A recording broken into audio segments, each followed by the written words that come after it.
put on your seatbelt. Let's go. All right, turn up the music.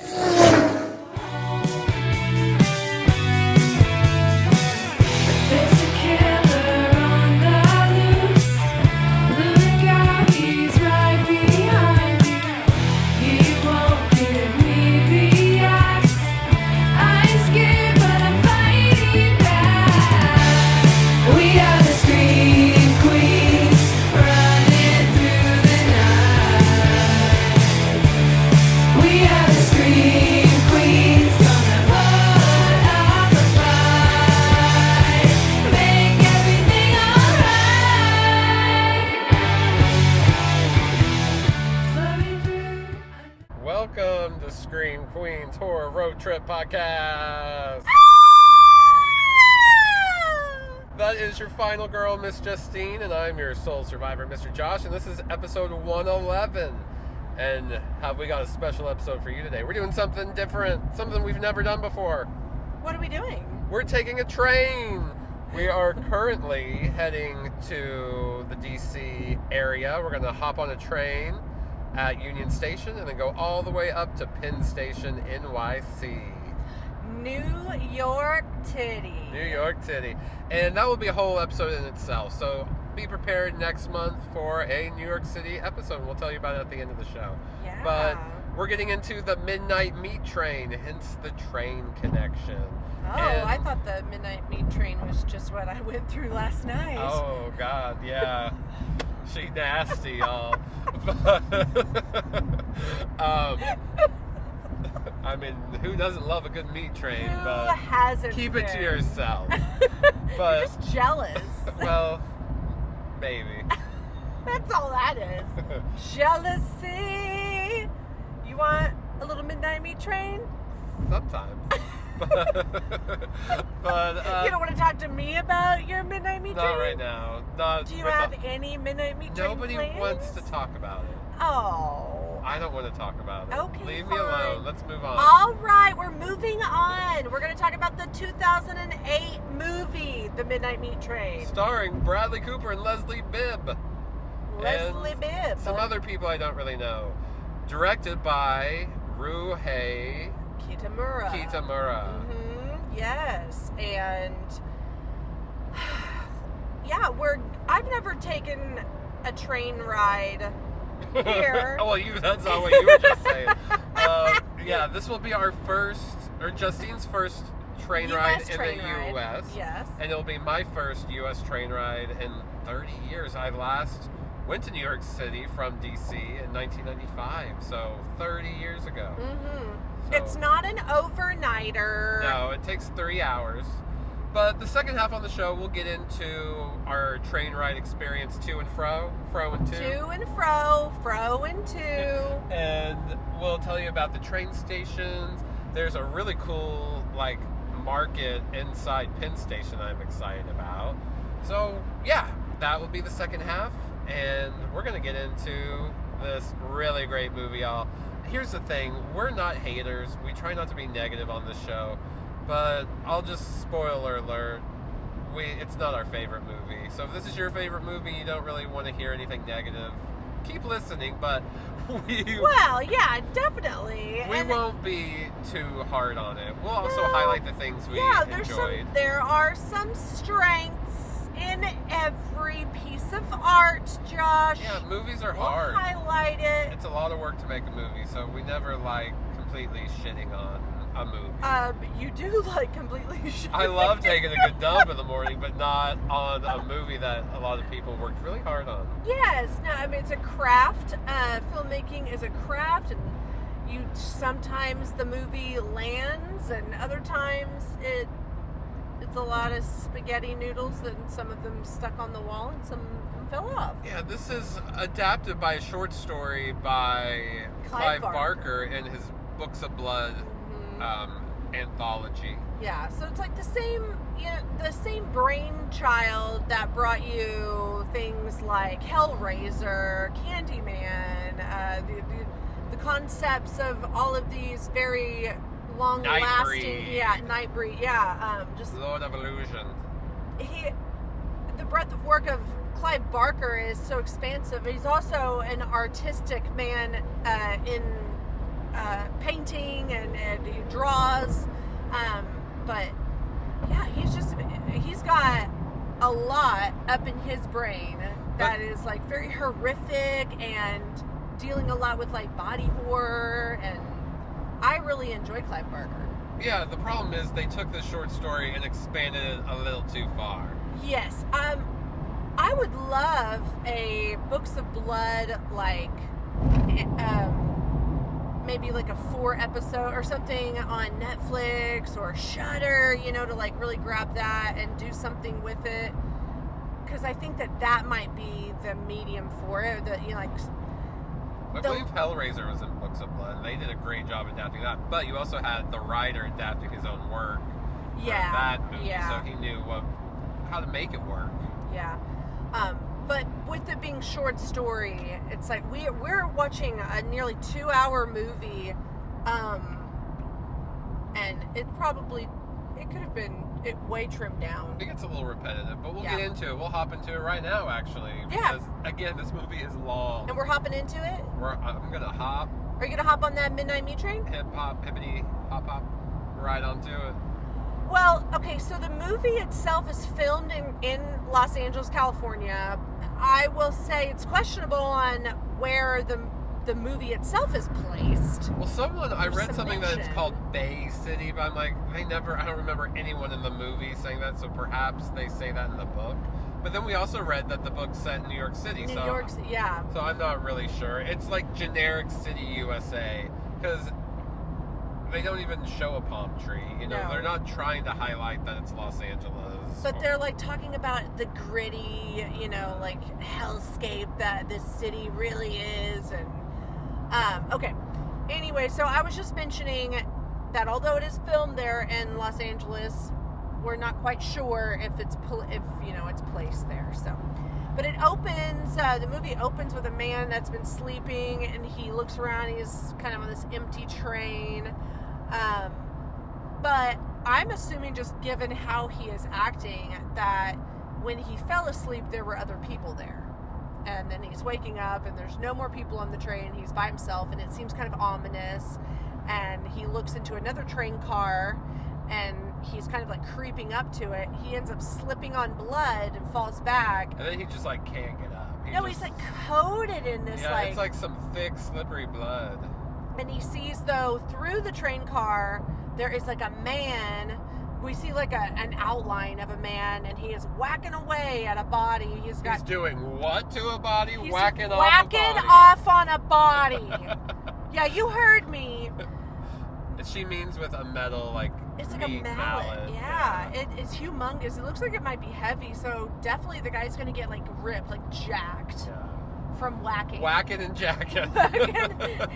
You've never been whacked and jacked so much in your life than when you're watching the Midnight Meat Train. That whole sentence. You'll keep getting whacked and jacked. Sounds like it should be of another movie. Do you want to get whacked and jacked on the Midnight Meat Train? Sign me I'm up. Like, yes, please. Okay. I'm so sorry. We are so nasty. All we're doing we're like is little just 7th, 8th grade. We're like junior high kids. Always. Always. Yeah. Just, I cannot help it. I never said our humor wasn't immature. No. In fact, like, should we start leading with that? Like, guys, as a disclaimer? There's going to be lots of dick and tit jokes. And for no reason, reason. Like, we're just going to slip it in there. Like, when we say titty instead of city. Like, no reason at all does that need to happen, except it does. It's just fun. Every reason in the world is that it does need to happen because it's funny. I just like to be happy, and I do what makes me happy. And titty makes me happy.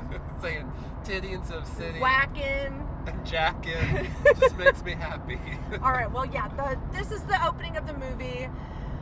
And he's whacking away, and then we just cut to... Yeah, already seeing some bad CGI blood. Bad CGI blood. Very lots of CGI gore in this movie. Mm-hmm. It's an oversaturation of those, like, the blues and the grays, and then the blood's really digitized, so it doesn't make for kind of like this pretty picture to take in visually all the time.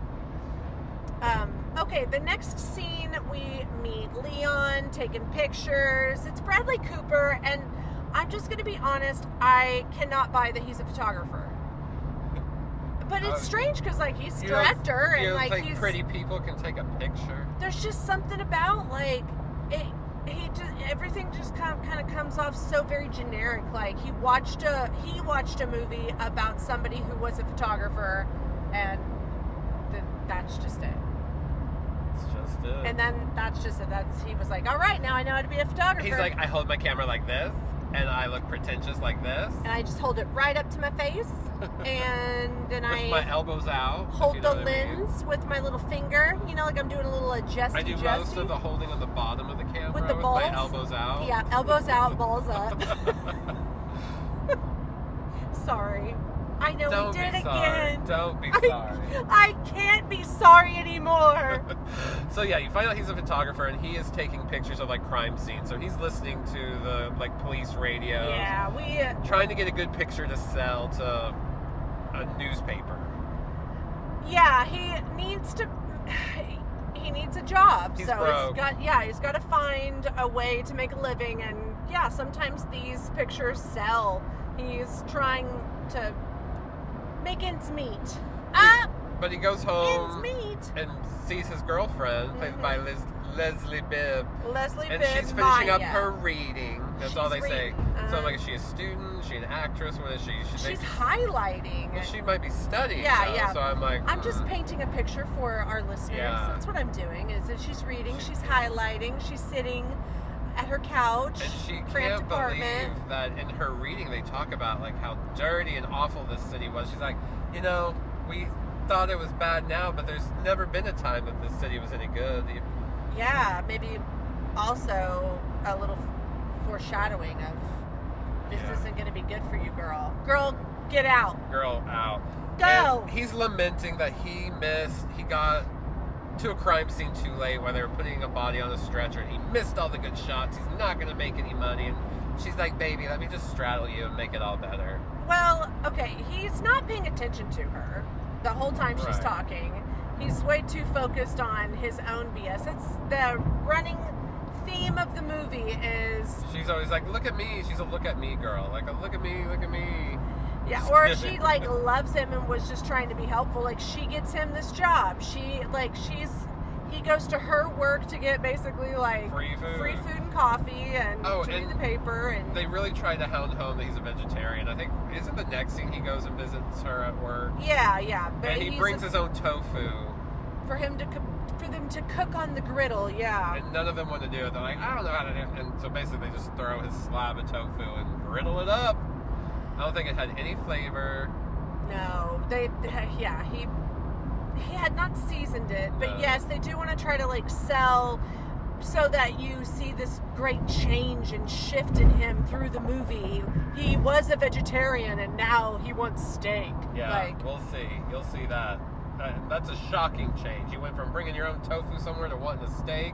Something has to do something. Yeah, but I just this scene with Maya and Leon, to me, when I watch it, he seems very disinterested in her beyond that she's just like this girlfriend of convenience. I'm sure he loves her, but like he kind of just is more obsessed with like himself, and he's this pretentious photographer. He's going through something. He has so much on his mind. He's trying to find work, trying to, keep a roof over his head. She's got the job. She works at the diner. She might be a student, or maybe she's an actress. We don't know. Yeah, because we don't know where this movie is taking place. But so when they're chatting, though, she's like, "Hey, I got you this basically this interview with this gallery owner because I have a friend who knows this person, and then we're also going to meet this friend. This friend's name's Jurgis, but she just is bringing it up because she's like, yeah, I might have gotten you another job in photography. You might be able to display some of your photos and sell them. And again, just wanting to point out that he's helping him again. Yeah, he's completely reliant on her. So he goes with Jurgis to meet this, I guess she's like a art dealer. Mm-hmm. Also has her own gallery. She's Susan Hoff. Played by Brooke Shields. Oh, is it ever played by Brooke Shields? And she worked for every cent of that paycheck that she was given. Yes, hunty. The screenwriting, the writing is a little poor when it comes to what the characters say to each other. It just doesn't bizarre. It doesn't come out organically. It seems very robotic almost. Kind of like, this sounds like a cool line. Yeah. To say. And so, although she presents herself to be this gallery owner, I feel also everybody's just kind of playing their part. And I get it, they're acting, but isn't a part of acting the fact that I shouldn't see you acting? And she's kind of like a predator too, apparently. They keep saying don't let her know you have a girlfriend or she won't like you. Yeah, and she's he's very, probably okay, I never think about my girlfriend anyway, so. She's very flirty, she's on the edge of essaying him. And she'll stand next to him and kind of just right behind him where maybe she could nestle her little chin on his shoulder, but she's just talking to him so close. She's nibbling on his ear. A little so close talker. She gives him a little reach around. A little grab up. Remember, when you reach around, you want to grab those balls and then just slightly move them up. And keep one finger out so you can slide that in. Oh, for that little grundle move. When you've got him. Oh, I know. Literally, when you've got him by the balls, and you just take that middle finger and just caress it. That little. That's what she does. That's Brooke Shields. That little inch that feels like a mile. That angry inch. Okay, so Susan though is not convinced by him. She doesn't mind him. She thinks there might be some genius in there. And again, these pictures that he is showing, they're not great by any means at all. I am not exaggerating. These are mediocre at best pictures. But she's even these are good, but you could do better. Come back when you have a few more better shots. I see it in you. This just isn't it. I'm I don't see anything. I don't see. You just see his pretty face, lady. Exactly. Yeah. I'm sorry. It's just the pictures. Especially, it's if I'm okay. You know what this kind of reminds me of? I'm digressing, but maybe other people have seen The Greatest Showman, and you know how in The Greatest Showman, when we're supposed to hear that song from the greatest singer of the world, never enough. Okay. I mean, it's a fine song, but that to be the voice to end all voices. That was the voice of ages that we just hear. And maybe she does have a beautiful voice, but the song itself just didn't serve. So yeah, that's what I mean by I digress, but it was to relate at the same. For sure. Yeah. Okay. All right. Anyways, so Leon, he's been motivated by Suzanne, and that reach around really got to him, and he was laying in bed, kind of dreaming of and having these images come to him of just gruesomeness, Moida and gruesomeness. And Leslie Bibb's are you still thinking about what she said to you? Do you believe what she said? And he's yes, of course I'm still thinking about what this woman said about me. It's about me. I haven't been thinking about you at all. Accurate. And so she's all right, well, I'm gonna go to sleep and think about the loveliness of me and you. Good night, love you. And he gets up at 1 a.m.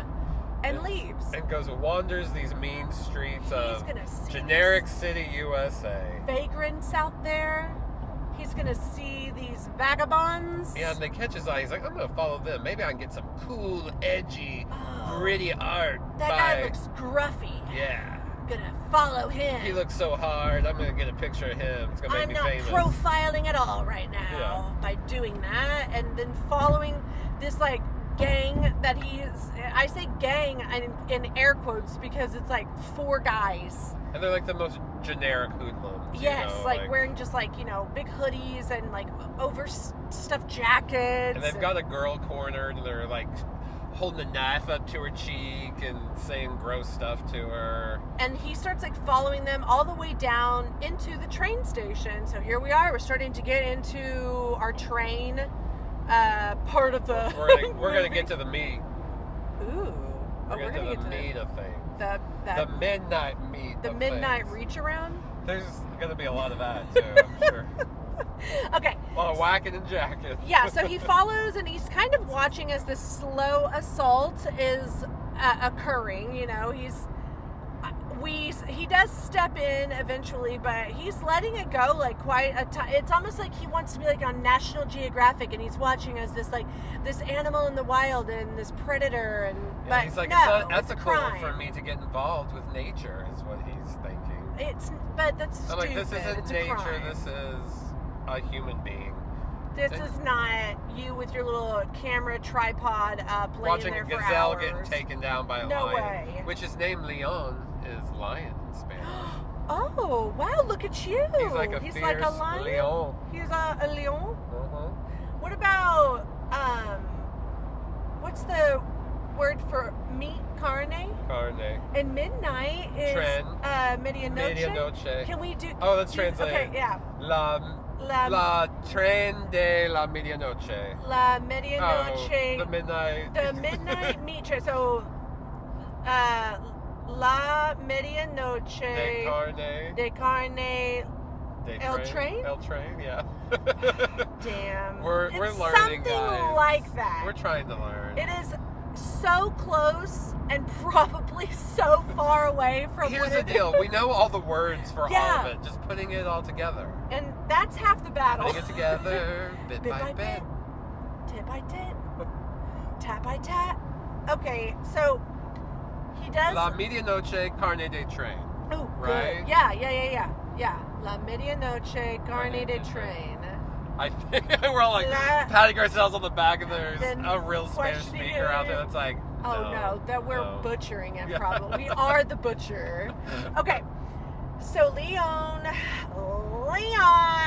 is watching this go down, and then finally he's like, "Hey, I caught you on candid camera," and one of the gang members, like, what are you gonna do about it? Like walks up and he's like still taking pictures of him as he's walking up, like he's looking real like tough, you know. And he's like, "Yeah, would you just model for me?" Sound so tough. I'm so tough. And Leon's like, "Stop right there.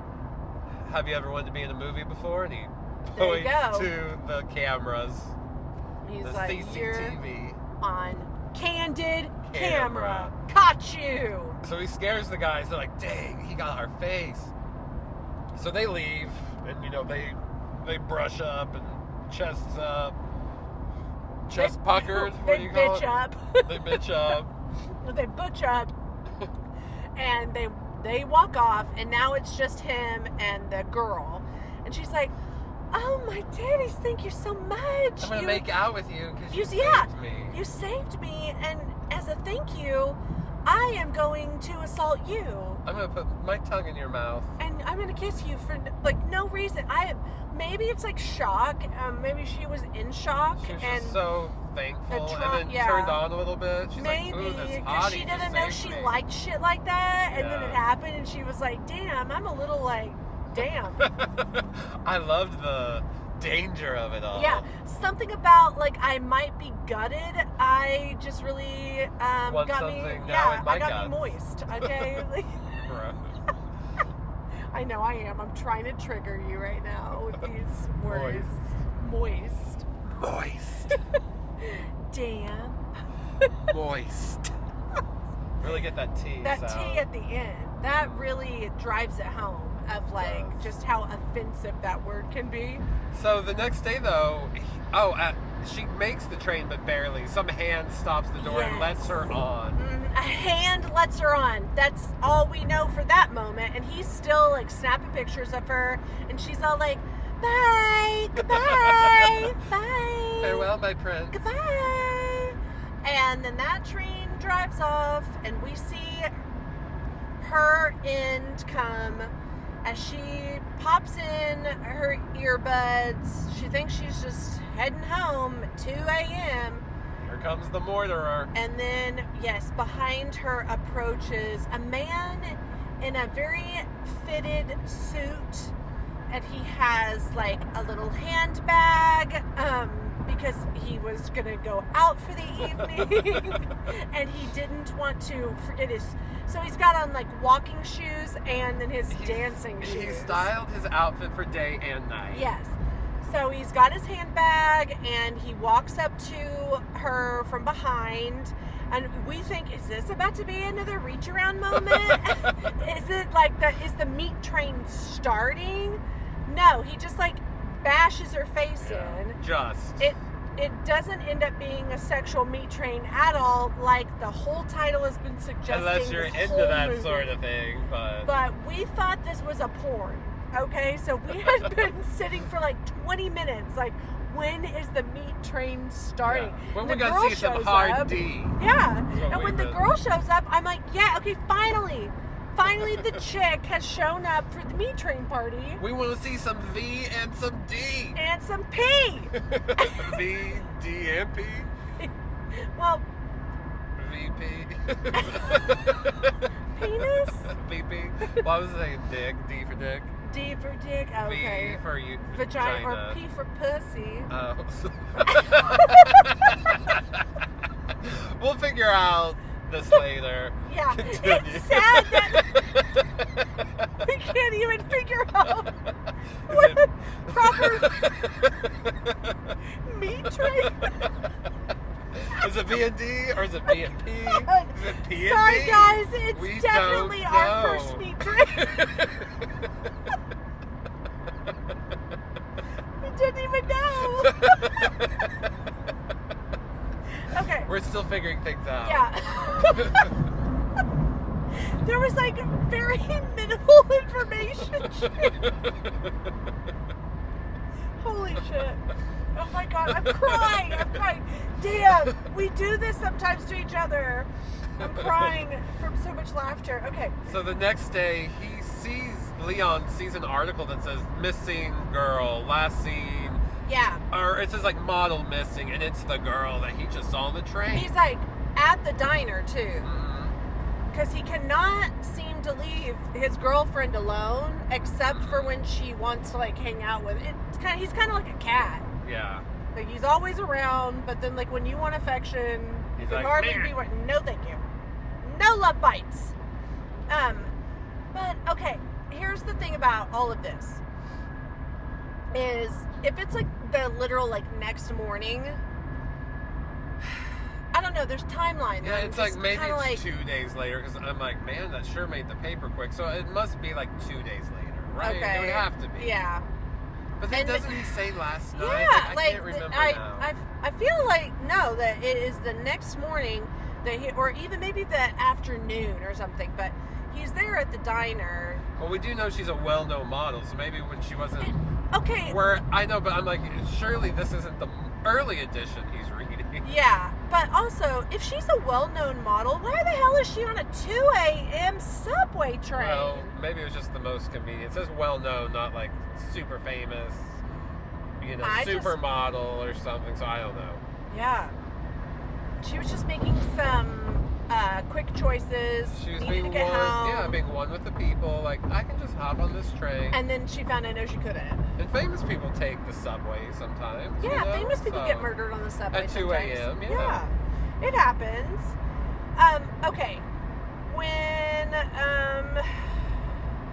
sorry, I'm reading my notes. Oh, yeah. So, he's like, oh, shit. He sees this in the newspaper, and he's like, I gotta go. And he wants to go to the police station and report, hit the fact that he's got documentation of her, he can give a timeline to them if necessary.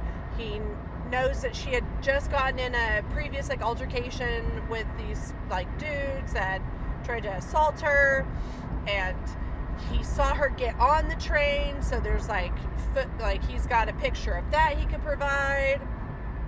But from the get-go, and you clocked this the first time that we were watching this movie, you were like, that cop doesn't, I don't like that cop. You were saying something about that cop sound right. Like the things that the cop I was think saying. she was and asking her, like, it's something that you would usually ask. it's Like, unnecessary questions and things. Yeah.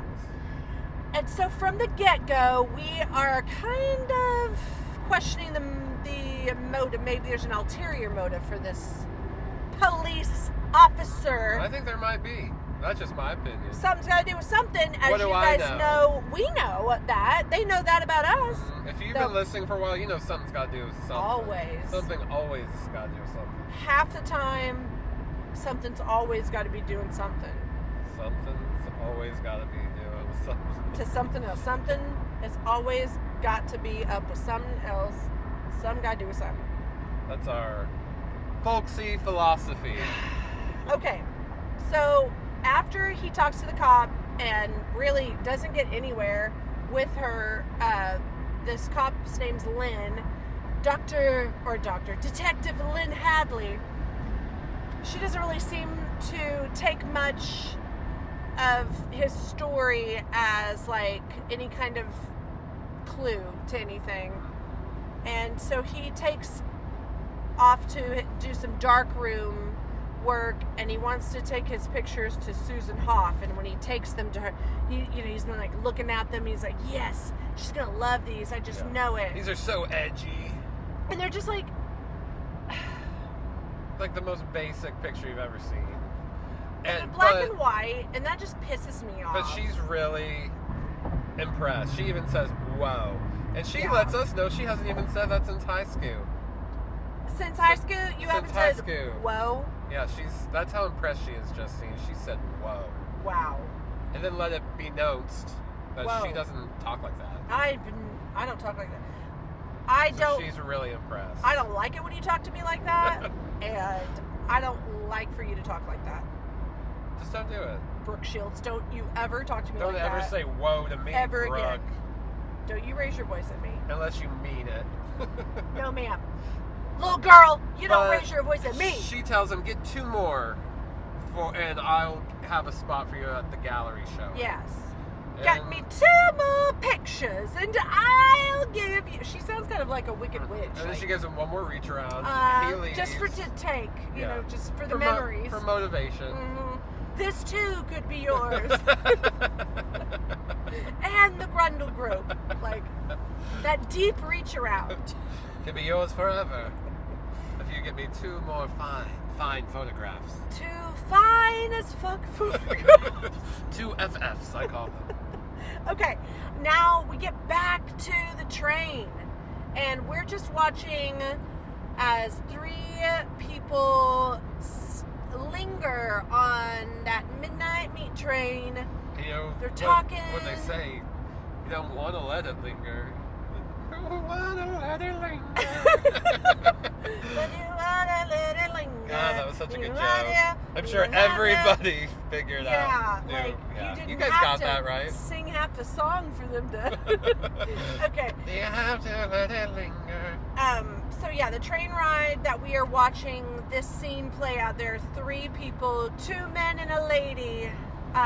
So it's already going in the way of the meat train. And yeah, and this is a total meat train. One of the guys is trying to convince the couple to go home with him. Like, he wants to get it on with both of them, is what I'm getting. And I'm like, when are we actually going to see the getting it on part? I don't know, We're but- now 40 minutes into this movie, and where is the meat train? Well, it could have been here because he's trying to convince Ted Raimi to go home with him. Yeah, Ted Raimi just Ted popping Raimi up and his in this. wife, looking so cute, Ted Raimi-ish. Yeah. And she's all like, Ted Raimi, like the whole time. And they're like really scared. They want to get off the train. They're like, it's really late. I've heard things about these trains. And he's like, we are fine. He's like, you've heard things about trains?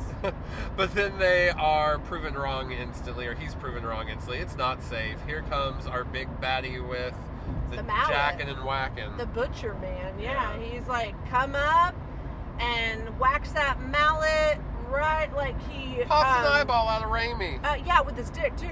No. He just like, boom. Yeah. Mushroom stamps him on the Till top. his eye pops out. Top of the head, and his eyeball it's- pops out. Here's where we get another dose of really bad CGI blood. A bad CGI eyeball. And then he goes after the couple. Kills Raimi. gets this guy and then bashes Gets her this head guy off. off? Somehow, yeah. And then Yeah, he like whacks that lady's head completely off. and we do see it in like her POV, like you can see her head keep moving and it's her POV, and then all of a sudden that POV starts rolling, and we know that means, oh, he took her head off. It went rolling, rolling, rolling, rolling. What? And she's still moving, you know, her body's twitching. Yeah, her body was like all like twerking. Got up. Did the Superman. She took it like way back to 2008. Let me do the Superman. Yeah, and I don't even like that part too, because the head looks so CGI'd, and he it's like trying to make sounds like but it's like, no ma'am, you don't have air going through your vocal cords. That's not happening anymore. You wouldn't be making any sounds like that. Your body might be farting. Your body fart? And like shitting, we might hear those sounds. Yeah, but why don't we ever get that? We need shit death more, like, I need in horror. to see more of the last someone losing their bowels when they die. Like just a little squeaker, you know. Just give me a little squeaker. On your way out. On your way out, just make it squeak. Just like a little squeak. A little duck popped up. Just quacked. A little quack. A little quacker. That's me and Justine's joke. If we're ever in public and one of us farts, which is rare. Even though, if you listen to our Spade episode, you know Justine farted in a magic shop. Farted. But we always blame it on the duck. We're like, I just heard a duck. Where is it? There's is a there duck a duck somewhere? So crazy. Duck. Quack. Okay. Where are we now with all of this? The lady's head whacked off. That's where we're. Okay. The threesome got thwarted. Yes. And again, we still have not seen any real meat training going on. No. I'm starting to think we won't. So Leon is sitting outside of the train station. He's just like, again, trying to get some gritty pictures of the city. She really liked when I was in the subway. And he sees the black suit man like come from the escalator like up and walk onto the street. He starts like taking pictures of him. He's like, ooh, I've seen you around before, sir. And he starts following him.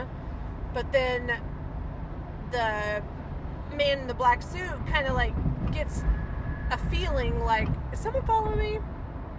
Turns around, and there's Leon just like full frame up, just camera in the face. Yep. So I'm taking pictures. Care in the world. He's like, I'm so sorry, just like wanted to take your picture. And I don't know what I'm thinking. The guy in the black suit kind of like laid down on the ground, and he was like, take pictures of me like one of your French girls. He's like, that's painting. I can't do that. And he kind of like, just like, is like, well, the thing about the black suit guy is he never says anything. He only says one word the entire movie, and it's at the very end. So he's smizing a lot, you know, he's really selling it with like his face, and you know, he's giving me brooding like all the time. He's got those little he's a total brute. He's blue steel with them lips, you know, he's like puckering. And he's got me puckering, if you know what I mean. Butthole puckering? Is that what you're talking about? Oh, he has butthole puckers all over his chest. We'll find out later. Yeah, but he's like signaling to Leon, like, come up to my hotel room. And so Leon's like, sure, why not? Like, I'm into dudes too. But he's like, no, I can't. I've got to go to this like dark room. So I'll see you later, though. Like, you can give me your own little reach around later. So I do like one. So Leon leaves to go to his dark room and work on his little pictures and stuff, and we go with the black suit man up to his room and see what life is like for him, you know, like... It seems really depressing, but if he's happy, then that's what pleases him, and that's fine. But on the nightly, he's removing growths that are... I don't even understand. They're the most disgusting little things. They look like little assholes. They do. They look like weird, what's the opposite of inverted? Oh, like an Audi? Yeah, like an Audi asshole. Oh, a belly button? Oh, but like an Audi asshole? Like an asshole that's been pulled out a Oh, little bit. oh yeah, that's the meat train. Like extra pucker.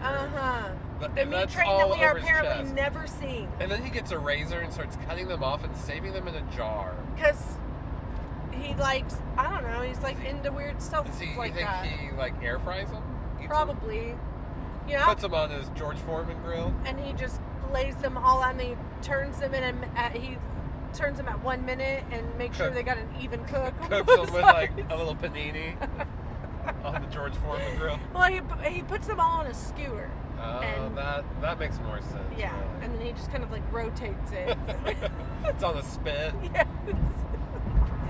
Gosh, We're done. this movie, yeah, it's like we can't take this seriously.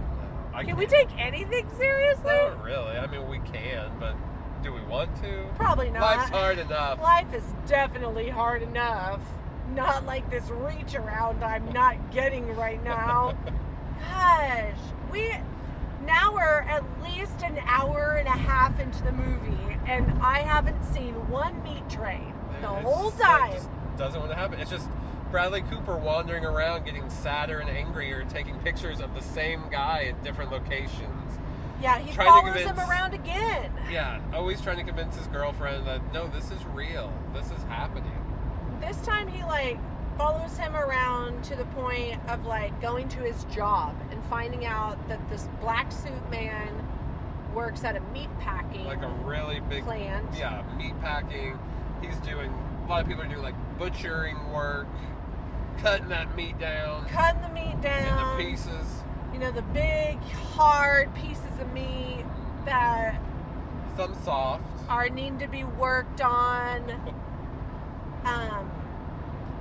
Just to And does he get there by accident? Does he find out is this when he finds out there's the train that goes no under to the meat packing no, place? not Okay. yet. See, So this movie's just a series of him wandering around finding out things. more information. Yeah, he's our little investigator man. So he now knows that not only is this ominous man, the brooding man on the train, probably he was probably there the night that the girl had been gone missing on the train, and when he's looking at his pictures and stuff that he had just done in his dark room, he can see a hand and a ring that's on the hand, and then he sees it again when he's like following that guy, you know, the black suit guy around. He's like, oh yeah, this is definitely it. He's wearing that ring. So it's making these slow connect the dots. And this movie really drags in the middle. We're about 2.5 hours in, and it is like, just kind of like nails on a chalkboard of how many different moments we get of him following this guy around and just him with his camera up to his eye. Yeah, it's just like a very lazy procedural. Like, there's some movies that knock it out of the park, like Silence of the Lambs, one of the best movies, in my opinion. Really makes the investigation really interesting, and everything builds, like, in a very organic way, and a believable way. But this movie just doesn't. It's just, like I said, a series of kind of just sloppy investigations strung up together. We get like our little newspaper clippings that are thrown up on the screen to give us more backstory about this or that, and It just meanders a lot. yes, and then we get so many of these train car scenes, and then just kind of like another addition added onto it. You know, like we see a lot of murders that happen on the train cars. Each time we get to see more of like what the butcher man does, the black suit man. Like, you know, we get to the point where he even has like a scuffle with one of the people that he's trying to murder because it just kind of goes afoul, and he gets sick in the middle of it and starts coughing up blood, and it Yeah. gives the guy that he's like trying to attack kind of an edge for just a minute, because obviously like how the story has to go is he's always the one butchering the people on the trains. But within the unfolding of all of these murders that happen on the train car, we start to see how it's like the meat train, because he starts to string them up like they're just butchered pieces of meat on meat hooks, and he removes their teeth and their fingernails. So gross. That's like the worst part. Their eyeballs, like, kind of just like... Saves all these things in different jars. And it's just collecting body parts. And then the meat part of them, are left to be strung up and put on a hook, and then we'll learn even more. Like, every time that we get on the train car with this guy, we get to be taken further into, like, I guess, like, the lore, the mystery behind why he's doing all of this. And it's in this scene that I'm talking about where the guy that he's attacking gets the upper hand for a little bit, that we know that there's another player on the train car. He's not doing all of this all by himself. There's the conductor. Because he shoots the guy. Yeah. The conductor shoots and kills this man that the butcher had, the butcher had tried to attack, and he's all mahogany, clean this mess up. And we finally get a name for our character. We're like, oh, Mahogany, how classy. I think It's there's like a so steakhouse nice. in Oklahoma City called Mahogany. Yes, and Makes it's me a think really of- nice wood. Oh, Woo! man, these bumpy Arkansas Bumpy highways. road, bump, bump. And it's a really windy day, so I'm sure that's really helping with audio. This is what you've signed up for in your road trip podcast. This is us on the road. And we finally, after Mahogany cleans up his mess, we get to see this train car full of bodies, and it going deep, deep, deep down into the subway, like, area that's not used anymore. And we're wondering, now why are they taking all those bodies down there? Yeah, what is going on? And then Leon has a strange, like, killer dream where he is dressed up like a butcher. Ugh. And it's just, I guess also a little bit of the storytelling for me is like, I don't know what's going on here. He doesn't know yet that the butcher guy is the one doing all this stuff. Must be ESP. But yeah, somehow he's having these dreams where he is even, like, hurting people, slitting people's throats. There must be a connection. And, like, then the next day, he can't, like, he wants to have, like, steak. Yeah. It's so weird. And everyone thinks it's weird. They're like, are you sure you want a steak? He's like, yeah. He's even dipping his whole hand in, like, the bloody steak plate of his friends and licking it and getting all weird. And he goes back, and he's still following, when he shouldn't, Mahogany. And he gets caught, and then there's, like, this chase scene that happens within the meat plant between Mahogany and our dude, Leon. And this is maybe the one moment of any real suspense in this movie, is when he's hiding amongst the meat. He even has to pull himself up by a hook so his feet aren't showing, because he knows Mahogany's probably looking on the floor for his feet. But then it doesn't matter, because Mahogany's right behind him. It's weird. Mahogany and me. Mahogany and me on my knees. I was about to say it sounds like a theme song for like an 80s sitcom. Yes. Instead of like Charles in Charge, it's Mahogany and me. And me. Leon, he follows the butcher Mahogany. He follows him onto the train this time. And then he, like, tucks himself away so that everybody else, like, leaves the train, and he's the only one left on there. And he witnesses Mahogany murder a couple of dudes who were just talking about, like, a basketball game that they had seen. And he starts taking pictures of all of it. And then Mahogany sees that he's there, and he runs off through these, like, different train cars, and he finds the conductor guy. He's like, help, like, there's some bullshit going on and a couple of drinkers, but we know that he's not going to get any help from that guy. No, he's a baddie too. And Mahogany Villain comes number up 2. behind him and slams his head into the glass, and he kind of, like, passes out, and when he comes to, he's dangling upside down. He's just hanging out. And he's not moving anymore. He's like inside somewhere, but it looks really like run down, and we're hearing sounds like little creatures or critters are moving about, and then this big huge like hand that's humanoid looking, but it also looks crazy. They remind me a little bit of the creatures remind me of another movie that we have covered before. Gosh, What let me was think it? of the Carlsbad.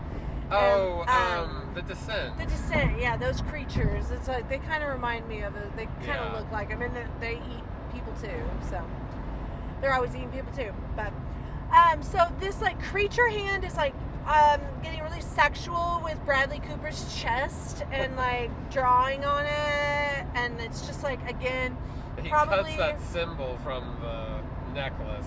yeah, from the ring that's on Mahogany's hand. So yeah. obviously it's some cult BS going on. Yes, and there's like just Bradley Cooper's titties are out, and I'm thinking, finally, we're about to get the meat train. Like here we're it gonna comes. get Bradley Cooper's meat train. Time to brick up. All right, but again, no.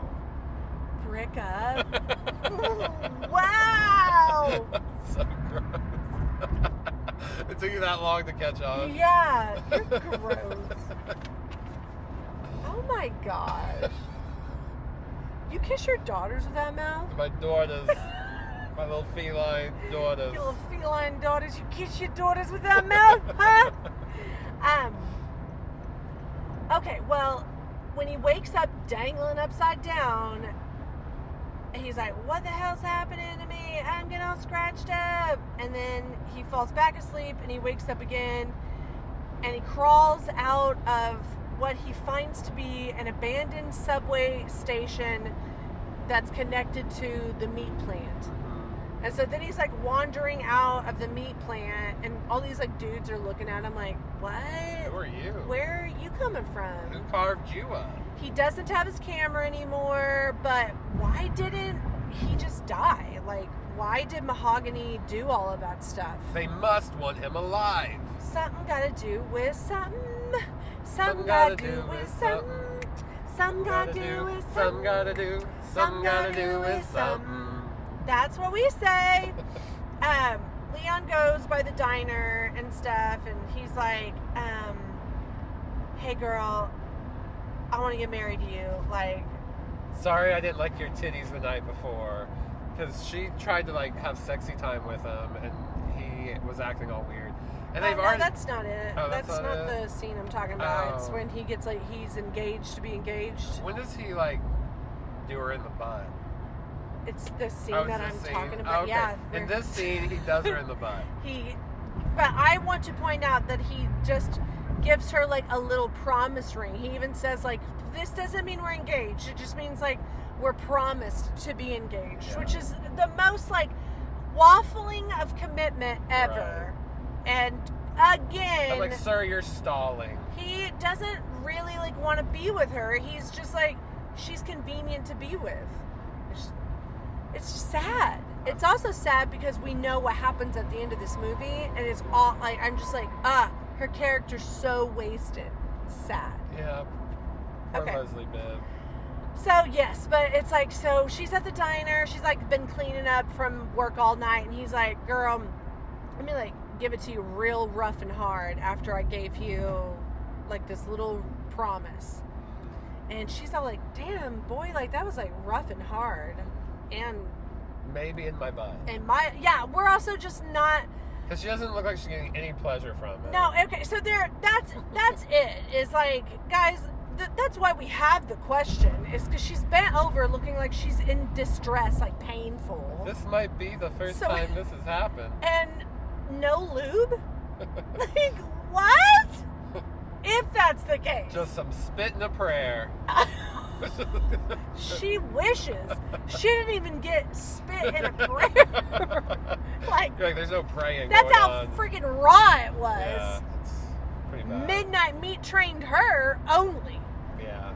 And it was like sad. It was just, this sex scene is the most like just procedural, to borrow what you had said earlier. It's pretty disturbing. It's just like titty grab, turn you around, bend you over, pound, wham, bam, thank you, ma'am. Okay, well, anywho, now he is like acting like a full-on weirdo. Okay, he wants meat all the time. So I guess, is this when we're getting our midnight meat train? Yeah, it's like a literal meat train. Him just eating meat. And then all the meat of the dead bodies. Yeah, but I thought we were getting like a sexual meat train, and it's like it just never seems to happen. But now I understand it's because it wasn't ever going to happen. It wasn't that type of movie. It wasn't. You just thought. It wasn't. Well, okay, so Leon is becoming obsessed. He's becoming obsessed with the case. He's becoming obsessed with learning about the butcher, Mahogany. He is drawing all these conclusions. You go to his apartment, pictures everywhere. It's kind of looking Seven-esque in his, in his room. Yeah, this movie really wanted to be Seven. Really bad. It did. And even to the point of like there were little plot twists, and no, it's not the same story. That's not what we're meaning by it. It's just a kind of nihilistic ending. Yeah, and it's the blonde girlfriend. Yeah, the blonde girlfriend. All of those kind of connections. But all right, are you ready to get into this like last leg of it? I'm ready for that leg. All right, so he's been acting so fucking strange, and he comes home. And he's all scuffed up from this altercation that he got in, and with Mahogany, and how that humanoid animal thing had ripped him all up. And he's offering her no information about it. He just like goes into the bathroom and tries to like doctor himself up a little bit. And he's like, I just need some sleep. It's like, get him some Neosporin, somebody. Someone, and lick them wounds for him. Pour some peroxide on that shit. Do something. Don't I'll take care of you, Bradley Cooper. I'll be your naughty nurse. Come here, little blue eyes. Let me show you a little midnight meat train. Let me get into my little nurse outfit for you, Bradley. Ooh, let me get my stethoscope. My heart's racing. Want to hear? Let me get my tongue depressor out. Ooh, I promise I don't have a gag reflex. Okay, we've got him he's making all kinds of connections and stuff, but he's all jacked up from his altercation. And he's in the bathroom checking out his hot body, and she's all like, let me in, baby, like, tell me what's wrong, tell mama what's wrong, I'm gonna fix it, I'm your mama girlfriend, I'll fix it. Yeah, she's very concerned. She won't stop like screaming and whining. I'm your mama girlfriend, I'm gonna make it all good. Mama girlfriend gonna take care of you. And so she's like, come on, just tell me what's going on. So he does. He tells her, like, he's taking these bodies down there. He's butchering these people. I got it on candid camera. Look what they did to my chest. Yeah, but now he's got my camera. But look at me, girl. Like, look at my titties. I got all fucked up. She wants to call an ambulance, but he's like, no. Like, grabs her all aggressively. Don't. They won't believe you. And he, like, growls at her. He's all like, he's like, doing his own reach around. At this point, he doesn't even wait for her. He does it himself. He has no patience. And okay, so she's like, you know what? You go take a nap. And he goes and lays down. And she's like, okay, while he was sleeping, I went and did my own investigation, and I roped my friend Jurgis in on it because we needed another death. Yeah, so we needed a friend to die. And we needed to keep this investigation going for another half hour. Oh, it gets like, just like, it drags. She gets to the Hotel Barclay. And they somehow know what room he's in. Yeah, they know exactly what room he's in, how to get into the room too. That classic little credit card move to open up a hotel room door. We better be checking the room tonight. If it's easy, just pop that little card in there and then you're in my room. Well, if you're Bradley Cooper, go ahead. I'll see you there. I'll be there Brittany, all dressed up. Your meat train has arrived, is what I hope you tell me. I'll be all shaved and showered and waiting for you. Woo! Pussy puckered up. Oh my God. You're filthy in this episode. Well, it's called Midnight Meat Train. What do you expect? Guys, if you're longtime listeners, you know we do a really embarrassing ritual / superstition anytime we leave one state into another. We're about to cross over from Arkansas into Memphis, one of our favorite cities. We're just driving through, unfortunately, no time to stop in Memphis, but you're about to hear our nerdy superstition / ritual in just a few seconds. I'm just giving you a warning. Yeah, it's gonna happen. We tried to not do this. But we always try. Sometimes we just talk too long, or timing-wise doesn't work. But yeah, we always give a goodbye to the state that we're leaving, and typically we're telling them thank you and how lovely a time we had, and we're just polite. We're polite to each. And then when we enter the state, we like to say salutations. Yeah, we like to say goodbye. We like to say hello. Respect you. Only the right, polite thing to do. We were raised right, okay? I was raised right, and so I just like to give a land acknowledgement wherever I go. I wonder whose land Memphis is on. What tribe? This land is your land. This land is my Oh, here we go. land. Okay, we're crossing the Mississippi, right y'all. now. I can see We're it. crossing the Mississippi. Goodbye, Arkansas. Bye, Arkansas. Thanks for getting us through safe and sound. We'll see you in a week. Love you, girl. Have been lovely to drive through, and you look so goddamn good, girl. Keep it up. Yeah. Here we go. And now we are crossing over the Mississippi, this grand Mississippi. They've written songs about this river. A lot of songs. You know, Mark Twain. He wrote some books about it. He wrote some books about this Mississippi here. Oh, hello, Tennessee. Hello, Tennessee. Good to see Hello. you. You look amazing. Taking Have you care gotten of us. work done lately? Get us through safe and sound. Trimmed up. We're happy to be here, girl. You're looking You bright look and great, bubbly. Tennessee. Memphis is it's fun to cross into Memphis. You're the volunteer state. I just want to know, what did you sign up for? Looking so pretty today. Is it a meal train?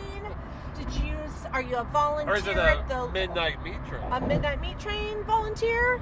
All right, we're passing the humongous Bass Pro Shop pyramid shape. So we're in Memphis now, All passing right. through. And Maya and Jurgis have entered into Mahogany's hotel room, and it's just a hotel of horrors. You know, they are witnessing what this creep does on the daily, finding his jars of barnacled nipples that are still in a bathroom, and Jurgis finds all of his different suits that he wears when he goes on his little murdering, killing sprees. And then while they're there looking for the camera that they're trying to find, because if they could just get this camera and they can see what They can prove everything. Leon saw. But you know? I made a point when we were watching the movie earlier, like, what makes him think this guy, the first move wasn't to pull the film out and destroy it? Just take Like, he's it, just throw it going to away. take the camera and just keep all the evidence at his house or his apartment. No, you're going to destroy that film first chance you get. But Jurgis does find the camera. Unfortunately, though, Mahogany came back to the hotel, and he took a mallet to Jurgis's head. Jurgis is no more. We wish him well, but he's now gone. He's incapacitated for the moment, and Maya, she's been calling for him, but he won't answer, so she just gets freaked out. Like, that's exactly what I would do in that instant. When she hightails it out of there, I'm like, yes, that is what you tell Correct response. people in scary situations. Like, you're like, run, go! And they're just, like, laying there, not, like, trying to stay alive. Mm-hmm. They're just crying. And there's people in this movie that do that very thing as well. Like, they crawl across the floor, and you're like, girl, your legs work fine. Get up. Run, fight, do something. Instead, you're just like... You haven't tripped and fallen in years. Don't start today when you're running for your life. But she gets out of there, and then she, too, goes to the cops. The same cop, the same police officer, Detective Lynn Hadley, that Leon went to. But she gets kind of the script flipped on her while she is there. The detective's like kind of questioning her, like, well, why did you even like think that you had the right to enter the hotel room? That person wants their journal back because she took this journal that she found that had every date and time of trains where someone like had murdered for 100 years circled. So she's like, this is evidence. I'm like, so mahogany, I guess, has been around for 100 years, just meat training it up, and not the ways that I had thought this movie was going to go. That's the real horror of this film. And but the police officer, Detective Lynn Hadley, it just kind of like, to me, makes it seem like she's working for, something else. She basically says so because Leslie Bibb asked her, where is Jurgis? You know where he is. If you guys went to the hotel, because she's saying, we sent an officer over there the moment that you told us, and now it's like, he's not there. None of the stuff that you said was there is there. And this guy, Mahogany, wants his stuff back. You're the one looking like the bad guy right now. She's like, I'm getting the fuck out of here. And she leaves. She's like, I'm going to go find Jurgis all on my own. Nobody believes me. Leon's getting ready for his like big gallery night at Suzanne's. And he's like taking a long bath, little bubble bath. And a little self-care time. But again, like, no, I don't get to see his meat train. No, never have, never will. And that's a shame. Everyone deserves to see Bradley Cooper's meat train. And meat vein, if you know what I mean. So Leon goes to his gallery night, and he's just acting like a weirdo from the moment he gets there. He's acting very entranced, but not by the fact that he's finally showcasing work. He just is entranced by this picture of Mahogany, the man, the black suit man. He just thinks Mahogany's so cute. Because he wants a midnight meat train ride from Mahogany. He's just being drawn to Mahogany. And Susan's like, oh my gosh, I don't even like that picture that much. He's like a big man, but I bet you he has a small dick. And that pisses Leon off. He's like, I'm out of here. I gotta go. I got a train to catch. I got a train to catch. And I got a meat train to catch in my mouth. Yeah. And he's talking about Mahogany. Yeah. Yeah. And so Maya is going to look for Jurgis, and the only thing she knows to do is to go by the diner that she works at, and we find out that she knows about this gun, and she steals the gun at the diner. Yeah. Just, not secured under the counter. Like, that's the gun's just sitting out on, like, for anybody who gets mad about an omelet, they can just like grab it. You're like, what'd you say about my omelet? Yeah, talk bad about my hollandaise sauce one more fucking time, Janet. You're not coming in here anymore. And you get capped. Say one more thing about my pastrami on rye. I swear to God. Do it. Do it. I'm strapped back here, Janet. I am packing heat. And it's not in the griddle. What'd you say about my cinnamon roll? Did you just say my coffee was bitter? Okay. Oh, I'll show you bitter. So she grabs that gun. She pulls out her gun. She runs out with it. She runs out. She runs back into that cop that at this point, if you don't think that this cop is in on shit, you are not perceptive at movies at all. You're not picking up on anything that's being thrown down, and it's like all the trash is on the ground, and you are just walking amongst it, not picking up any of the litter bug. Yeah. Litter bug. It's obvious that she's working with these guys. And the then way she acts. Well, so Susan holds her at gunpoint and is like, tell me where Jurgis is. She's like, oh, I know where he is. He's on the meat train. It tells her the location. Like. So then we're like, aha. So there is a meat train, and Jurgis is on it. And you are in on this, lady. And you've been not giving people any clues to these happenings, and you're a police officer, you're supposed to protect and serve. That's what you're supposed to be doing. And you're just complicit in the deaths of all these people for 100 years. How could she? From Mr. like Barnacle Nipple Man. Yeah, that's rough. Poor guy.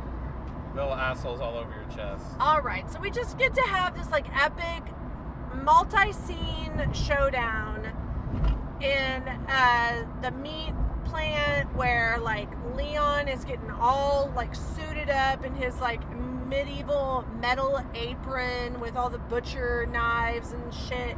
He's just knifed up. He's going to like meat packing war, and Maya's got her gun, and she's gonna get on the train because she's got to get on that Jurgis train. I think she likes Jurgis. Well, she at least cares enough about her friend to go looking for him. Leon doesn't care. They're tight. They're good friends. And so they're both basically like there, but they don't know that each other is there. And Maya's going onto all these different like carts within the train. In a dramatic slow motion way. Yes, very slow-mo. And she's like retching as she finds like all of these bodies and stuff. Like she finds Jurgis's body. It's at the same time when she's walking through the train cars that Leon sees her, and he does this like... That's the slow motion part I was talking about. This slow motion jump onto the train. Yeah, and he crazy. Catches on with the hook. The meat hook. Yep. Kind of like a callback to Candyman, I guess, or... Could be. It's Clive Barker. Yeah. But... I mean, he didn't write or direct the movie, though. No, I just like, because it's... Oh, I know. Yeah, it could be a callback, or it's just they needed a way for him to get on that train. Hook so they're onto like, it. Get hook onto it. Get a hook. And Leon jumps onto that train because he's like, no, now I got to save Maya from Mahogany. And then we have... Maya finds Jurgis. He's upside down. He's all like not dead, which is strange because all of the other people that are hanging upside down are dead, and they have like their teeth missing and they have their eyeballs missing and blah blah blah. But because we need this like last little hoorah, he gets to be hanging there in, I'm sure, immense pain because he's got a meat hook through his ankles, and I'm thinking that's not going to keep that motherfucker up. Yeah, and wouldn't that have probably hit some kind of major vein or artery if you go through both ankles? I'm thinking this just was Gore City just for the sake of Gore City. And it's not even fun gore like the Terrifier movies, which are even more extreme than this movie, but they have like a playfulness to them. Like this is just dark, you know, like... Well, movies like Terrifier use so many practical effects for those like gruesome, like gory scenes, where this is like heavily relying on CGI, really in moments where it would have been best served to just do something practical. The CGI takes you out of so many scenes, or it reminds you that you're watching a movie, is what it does. Okay.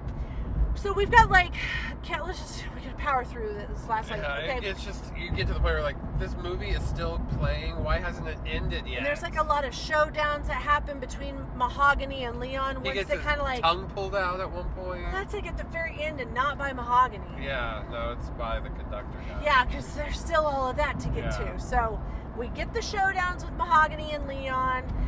Mahogany gets pushed out of the train car while it's like speeding through. We get this moment where we think that they're safe, but they're really not, because then the conductor reveals himself, but we knew about it all along. Because we knew that the conductor was on the car. Yeah, we saw him shoot somebody already. So we were just waiting for that to happen, that false sense of security, and then he's like, all right, get off, get away from the meat. And step away from the meat. We already know, but Maya hasn't seen these like creatures yet. So now we get the creature reveal for her, and it's just these like humanoids. Like I said, they kind of look like the creatures from The Descent. They just give me that same effect. You know, they've been without light for a long time, so their skin looks all translucent, and they're really white. Yeah. And they're ugly. They're like mole people.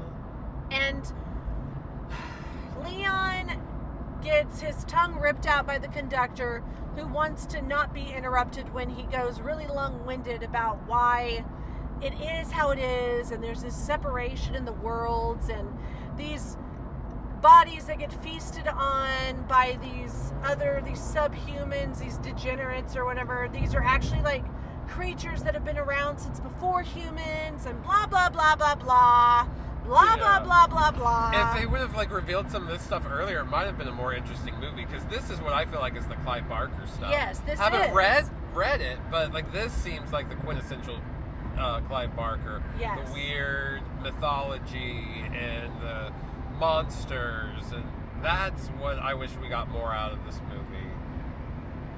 But we would have did been not. better.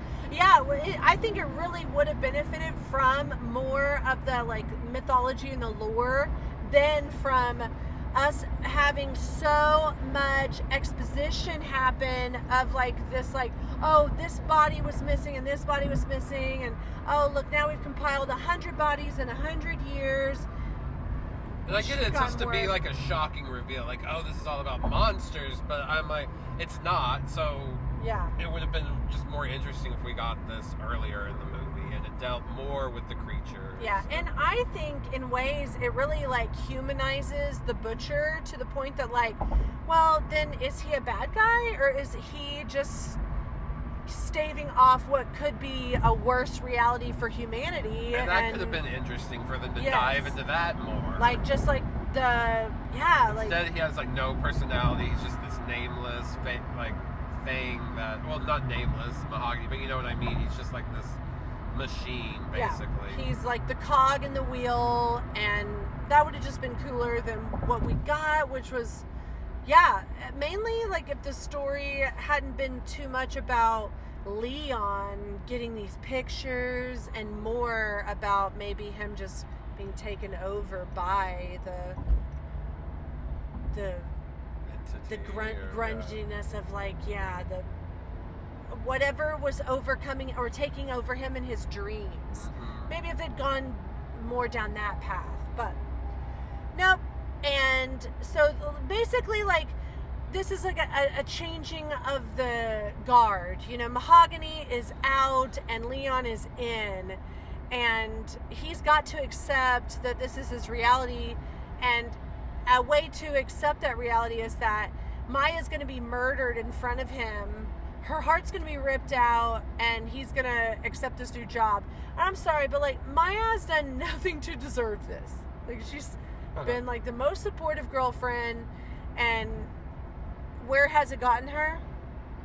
Her heart's been ripped out. Yeah, she did. So, that's where you guys take a note.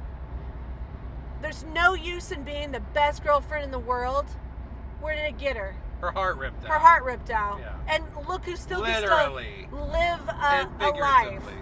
Leon does. He gets to live, and she dies. Probably never gonna have a funeral for her. She's gonna be a missing person, which was maybe one of the reasons why one of her lines was, people go missing here all the time, and no one thinks about it. And here we go. Poor Maya. I hope she has friends and family that come looking for her, because we know her only Boyfriend, friend we saw in the movie, Jurgen. Yeah, and her boyfriend got doesn't give a killed. shit about her. It's like, And again, how he got his lot in life. And he's about to be taken over by these entities. And Yes.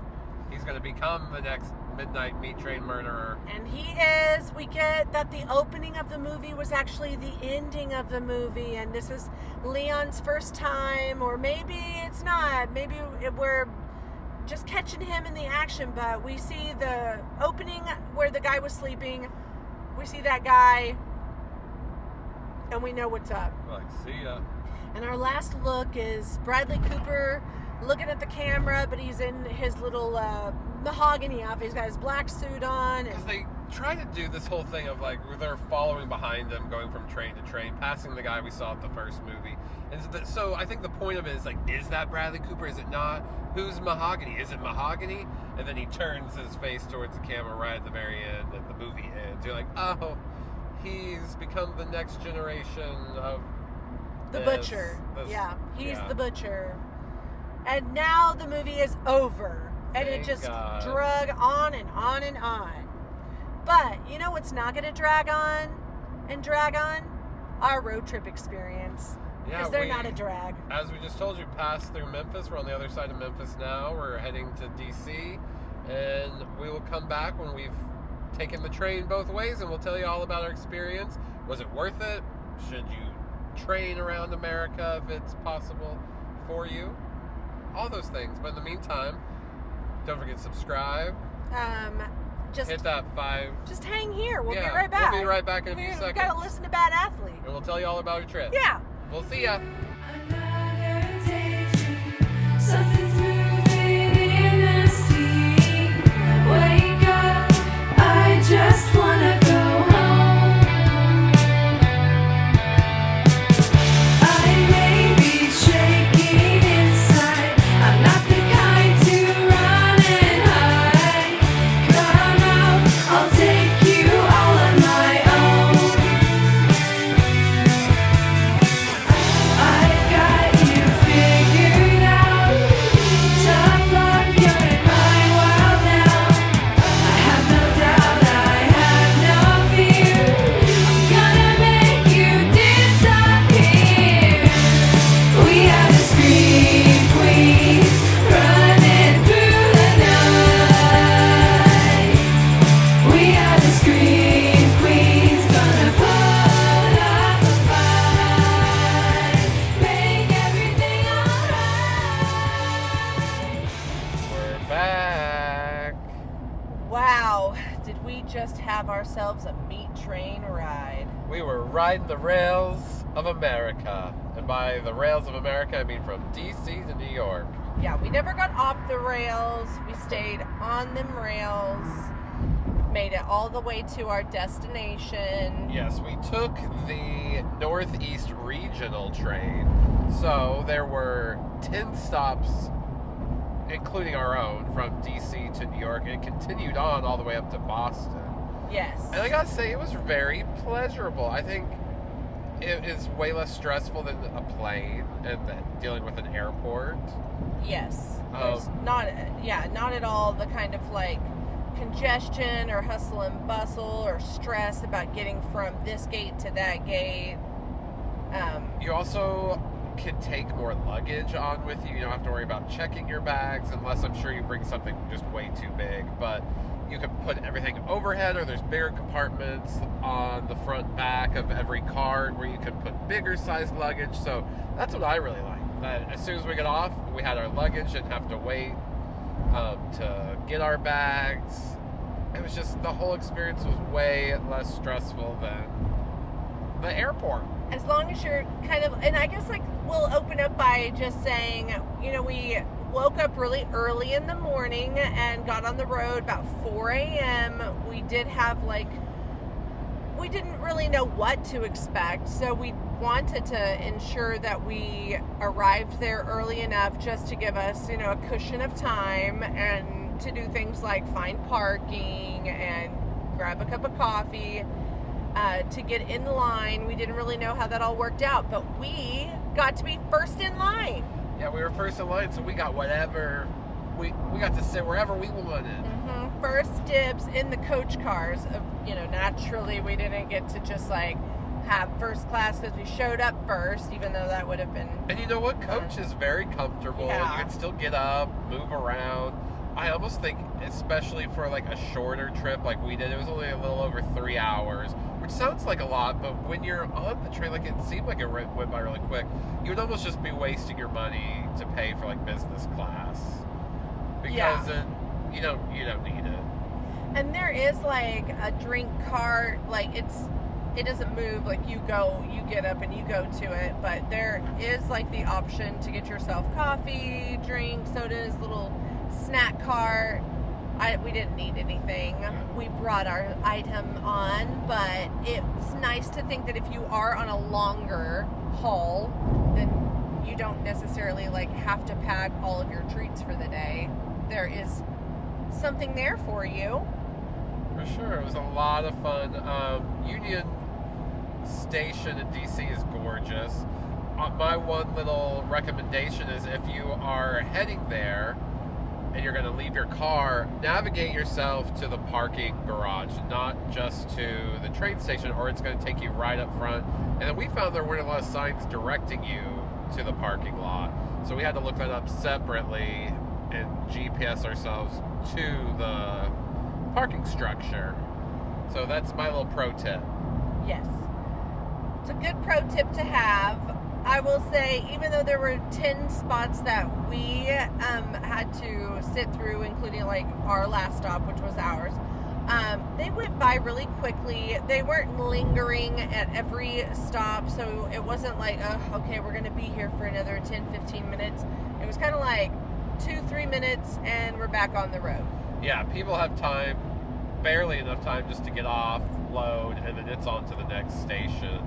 But it was fun. We got to go through Baltimore and Philly and like Trenton, New Jersey and Princeton. Yeah, and to see, like, I'd never seen the Philly skyline, so that was neat to have a viewpoint of that city. And we also, got to take in a different view of New York City, approaching it and seeing its gorgeous skyline. Yeah, you come in through Jersey, so you see like the Jersey City skyline, and then you can see the One World Trade Center in the background. Yeah.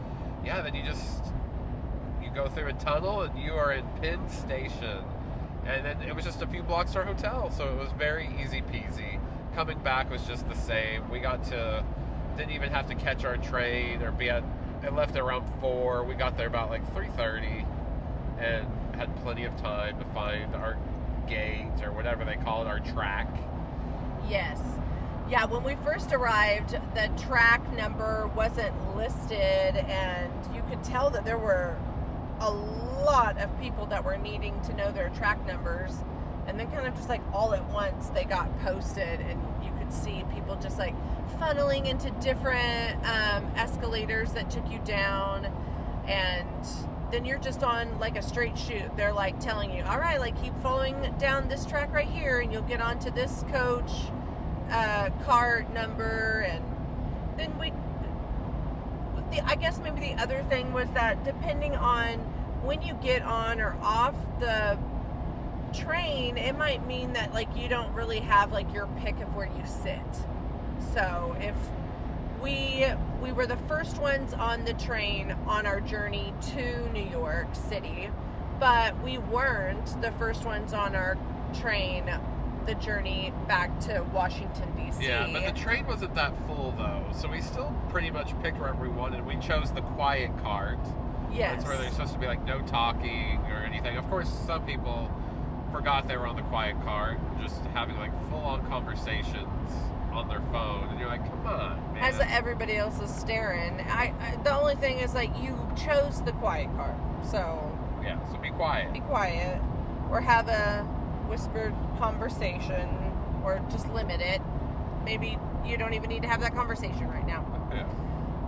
But the time goes by really quickly. We didn't have any murderous, nefarious... No mahogany situation. on our train. Yeah, nobody was trying to catch us or moida us in plain sight. It was pretty boring, actually. I'm just kidding. Well, in that respect, yeah. But no, we caught up on some good just social media, read some books, did our thing, and then it was like, oh, we're here. We're in this city that never sleeps. Here we go. So yeah, definitely recommend, if you're not going too far, we haven't done the sleeper train yet, so I can't recommend like a long journey on a train, but if it's just a few hours away, another city close to you, hop on the train and get there. Yeah. Why not? Why not? But yeah, back to Midnight Meat Train. And back on the meat train. Okay, so I guess let's go ahead and give our honest review, give our favorite scenes, our knife ratings, and then let the people know what's coming up next. Okay. My favorite scene is probably the Ted Raimi, eyeball popping out, the weird threesome that never was. Like, it's pretty brutal. I'll give it that. Like, the kills are pretty interesting. There's just my problem with the movies, there's just almost no real suspense. I don't really like Leon that much. His girlfriend's annoying. Like, there's just... It's hard to feel sympathy with these people.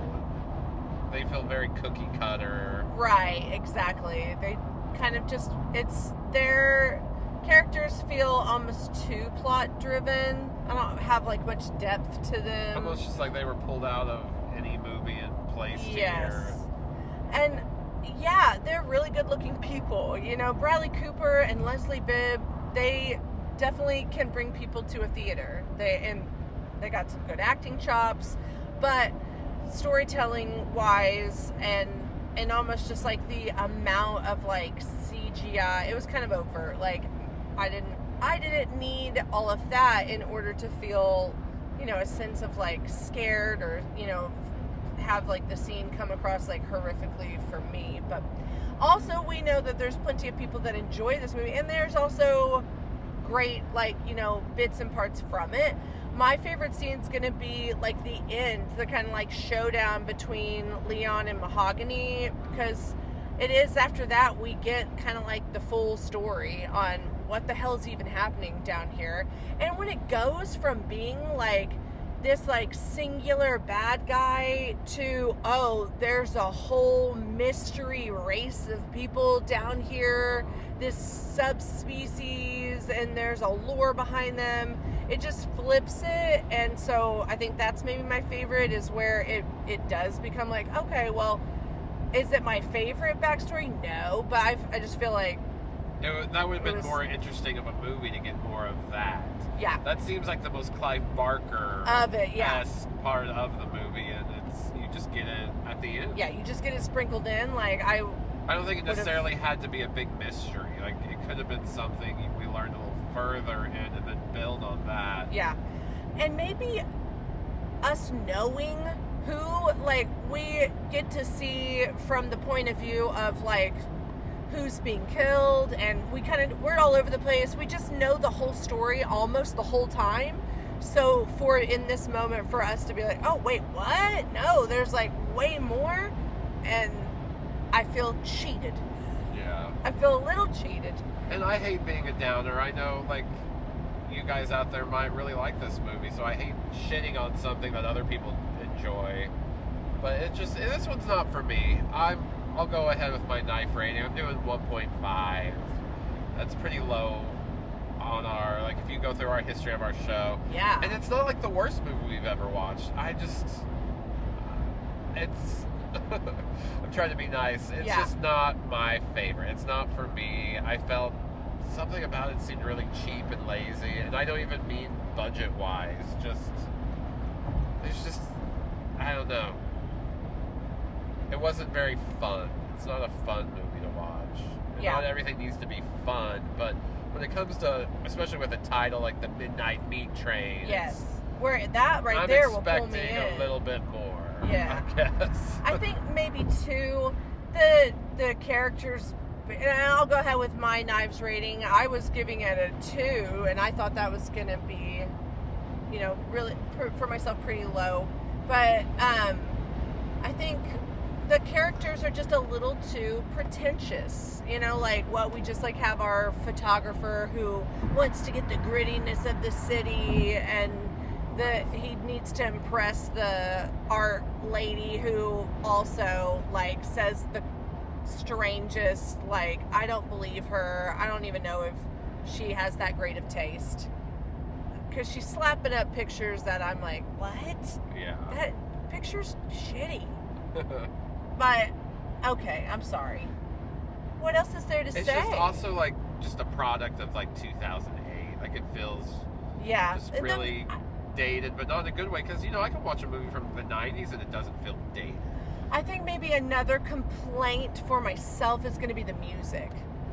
I felt like the music was out of place at times, and if anything, it was just supposed to, like, accelerate the scene, amplify, you know, like, get your heart pounding, but it didn't.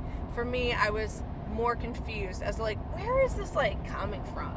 Like, I really wish that maybe Mahogany had a little melody like a lot of other killers have. You know, it's all happening because, like, a little song's like playing or something like that. It was just like this heavy metal, like. Oh wow. Yeah, that was my own heavy metal Yeah. rendition. Okay, anything else to say? No. What else is there to say? But we had fun taking a train. That was an awesome experience, and opened us up to, I think, the idea of traveling more by train and getting to see more of America on the tracks. Yeah, and next month you can come back and hear all about our trip in New York. We'll be covering Ghostbusters. We went to a lot of places where they filmed, and you can hear all about our adventures in New York. But in the meantime, don't forget to subscribe on all our platforms. Don't forget to rate and review us. It really helps us out. Find us on Patreon, all the things. And check us out on YouTube. We love you so much. Take care. See you next time. Bye. Bye.